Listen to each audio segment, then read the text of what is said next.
granted that you end up treating the people that you meet in public with more respect and value and dignity than you do the lady who you've pledged to love and to cherish till death do you part.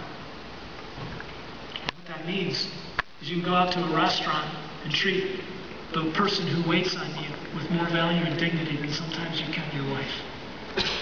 Part of loving your wife means you value her. You express it. You talk about it. You encourage her. You speak well of her. You prioritize her. And that's hard to do sometimes. And then finally, this list could be expansive. These are just a few of the ideas that are caught up in this idea of loving as Christ loved the church. It means sacrificially serving your wife. Christ gave his life, his very life. And when men start to say, well, I, because of roles, means that like I somehow lead, I think they miss the point of what this is saying. Ultimately, the text doesn't say, husbands, make sure your wives respect you. And it doesn't say, wives, make sure your husband loves you. What it says is, husbands, love your wives as Christ loves the church and gave his life for her. It means that ultimately you'll come to a point where you start to say, I will serve you, even if it means putting aside my own agenda, my own desires. What's most important to me? Again, I'll tell you my temptation with this one. And that is, I'll be tempted to serve my wife in something that is typically something she does or some way that she serves. And then what I want is I want her to come into the room and do cartwheels, saying, wow, you put the dishes away. And then I want her to serve me in some way back because I did something. But the point of this is to say Christ served, Christ sacrificed with nothing that we could bring to him. And I know some of you are saying, well, if I serve like that, my wife will take advantage of it. She may. But the whole point of this is saying, if you want to love well, you won't love you won't love with conditions. You will say, I will sacrifice, I will serve, even if you don't do your part. And ultimately, that is the message of the gospel, the message of Christianity, of biblical Christianity. It's not do certain things and God will reward you. It's God has already accepted you in what Jesus has done. He's loved you unequivocally. He has given himself to you completely. And that's the call for the husband. There's a story told about a man named Robertson McQuilkin who was a president of a Christian college seminary. And at the end of his days as president, after serving in a career he loved, his wife developed Alzheimer's disease. And he wrote this about his resignation from his role that he loved to do. He said, my dear wife Muriel has been in failing mental health for about 8 years. So far, I've been able to carry both her ever-growing needs and my leadership responsibilities at the college. But recently, it's become apparent that Muriel is contented most of the time that she is with me, and almost none of the time that I'm away from her. It is not just discontent. She is filled with fear, even terror, that she has lost me and always goes in search of me when I leave home. Then she may be full of anger when she cannot get to me. So it's clear to me that she needs me now, full time. Perhaps it would help you to understand if I shared with you what I shared at the time of the announcement of my resignation in chapel. The decision was made in a way 42 years ago when I promised to care for Muriel in sickness and in health, till death do us part. So as I told the students and faculty, as a man of my word, integrity has something to do with it. So does fairness. She cared for me fully and sacrificially all these years, and if I cared for her for the next 40 years, I would not be out of her debt. Duty, however, can be grim and stoic. But there is more. I love Muriel. She is a delight to me. Her childlike dependence and confidence in me, her warm love, occasional flashes of the wit I used to relish so, her happy spirit and tough resilience in the face of continually distressing frustration. I do not have to care for her. I get to. It is a high honor to care for so wonderful a person. Robertson McQuilkin could have just said, I'll hire somebody. But he said, I want to be the one who's there to love and to care. And you know, most likely, men, if you give the gift of stability, connection, value, and sacrificial service to your wife, she will feel loved, and you will fulfill the call of God as a husband. With that, I'm going to ask my wife, Faith, my wife of 19 years, to come and talk about the women's role. We were married at age 12, if you're wondering. Dishes away.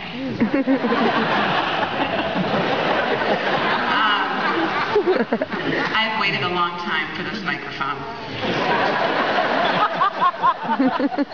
And I don't have time this morning to comment on the many, many times my name has been used very freely in sermon illustrations. But again, you can go to www.whatreallyhappened.com. There's a link there called Meet Faith's Extended Family. They're actually very nice people.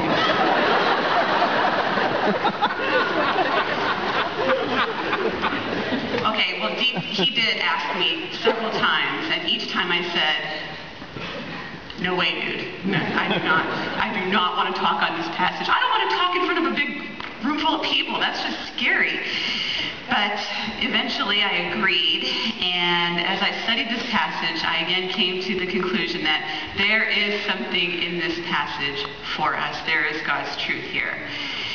Today I'm going to take the plunge and go ahead and say, I believe it. I believe this passage. I believe that there are distinct roles for men and women. As Kurt said, the brokenness that occurred at the fall in Genesis 3 results in men dominating women and women wanting to dominate men in return. But in Christ, we're told, in Galatians 3:28, men and women are one in Christ. In Christ, there is no male nor female, no Greek nor Jew, it says no slave nor free. Women and men are one. We are equal. We're not inferior in any way. We are equally valued, equally gifted, but there are distinctions. And these distinctive roles do point us in the direction of restoration. Instead of dominating women, men are to live lives of loving sacrifice for their wives. And they are to protect them, they are to lead them, they are to care for them. And women, we are told in that last verse of Ephesians, are to respect their husbands. So what does it mean to respect your husband? If we go to the dictionary, we read that it means to esteem, to honor, to regard or consider, to have an attitude of deference or admiration. In simple terms, respect really means I am going to lift my husband up. I'm not going to press him down. I'm not going to build a throne in the living room and, refer to him as, your majesty, but I am going to do everything in my power to make it possible for him to be the man that God created him to be. So how can I do this? I have 3 suggestions this morning, and the first one is simply, women, we can lift up our husbands, we can respect them by listening to them. Sounds simple. James 1:19 says everyone should be quick to listen, slow to speak, and slow to become angry. Now, whether your husband is the strong, silent type or chatty, there's truth in this for us. To be quick to listen and slow to speak means that we are listening to understand him. You're looking at him in the eye. You're taking in what he is saying without interrupting him, without making snap judgments about his motivations, without correcting his mistakes. You are listening without demeaning his ideas, without rolling your eyes. To listen in a respectful way means that you're listening for the purpose of understanding more. It's a great verse in Proverbs, chapter 20, verse 5. And it says, the purposes of a man's heart are deep waters.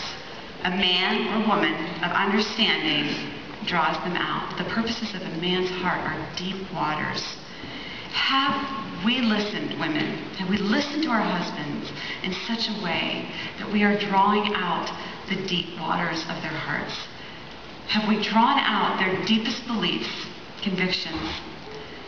Have we drawn out their concerns, their core concerns, their anxieties, their fears? have we drawn out their dreams, their hopes for themselves, for the family? You know, I'm married to a visionary man. And about every month or so, he will float a trial balloon in our relationship. And you know, he'll be thinking, dreaming about something. And he says, hey, Faith, what do you think about this? And immediately, like, anxiety rises in me. And I feel this need to, like, pull out my little gun and go, it's not going to work. Let me give you 10 reasons why this will never work. It's too risky. It's too expensive. I can't hear anymore. And I have failed him in that moment. One of my roles as his wife is to let him dream, to draw it out, to listen. You know, I can be a voice of reason, that's fine, but I can do it in a way that doesn't squash his spirit. We can also lift up our husbands by listening to them, but also by controlling our words. And I'm just going to call ourselves out of the carpet here a little bit, women. I have been in many, many groups where this is what happens. One woman tells a story about her husband, and it's a story about how he is lazy, or he's ineffective with the kids, or he does something stupid, and you know, everybody kind of laughs. And then, you know, another woman tells a story, and what she communicates with her story is, oh, your husband's an idiot. My husband is a bigger idiot. Listen to this. And then before you know it, everyone's telling my husband is an idiot stories, and there's laughter, and there's this sense of camaraderie, and we're all thinking we are so superior to them in every way. And we've probably disrespected our husbands. Or have you been in a setting, in a mixed group, where suddenly you realize that there is this warfare going on between a husband and a wife from across the room, and you start hearing these like verbal darts. And he says something like, hey, if our house were this clean, I wouldn't have to nag you so much. And then she says something like, well, if you made more money, maybe I could hire a housekeeper like they do. And zing, zing, and you think, oh, this is ugly, this is bad. And I have been guilty of this. But as you know, and as you've probably figured out, shaming your husband publicly, privately, will never, ever produce positive change in them. What it will do is destroy your husband's trust in you and his goodwill towards you. If you criticize your husband, if you nag him, one of two things are going to happen. He is either going to get angry and think, whoa, you know, she's coming at me with everything right now. So if I don't withdraw and get out of here, I'm going to say something that I'm really going to regret. And he can go into the cave. You know what I'm talking about. And when he goes into the cave, what we want to do is, oh, come on, come out, come out. I'm going to nag you some more. Like, connect with me, listen to me. And he retreats farther back. So that's going to happen. Or he's going to come back at you, and he's going to counterattack. And we've all been there, and it creates a completely toxic atmosphere in your home. Okay, now some of you are thinking, but what if? What if this criticism really needs to happen? Like, what if it's for his welfare, the welfare of the family? What if he's acting in a way that is truly harmful, rooted in sin and selfishness? Well, something needs to be brought into the light. You know, bring it into the light. It's your role, it's your job, but do it with grace. Keep it simple, keep it straightforward. Don't catalog, you know, don't go back to 1979 and say, I have a list this long of ways you have failed me. You know, keep it simple and do it with grace. Do it with acceptance. Tell him with tenderness and an unswerving commitment to him and to your relationship. The second part of this, not only can we curb our criticism to show respect, but we can affirm him freely. When I tell this to clients that I'm counseling, affirm him freely. Sometimes they look at me as if I've said, I want you to go home and start speaking Russian. You know, how? What would I say? Look for the things that he is doing right. What do you like? What do you still like?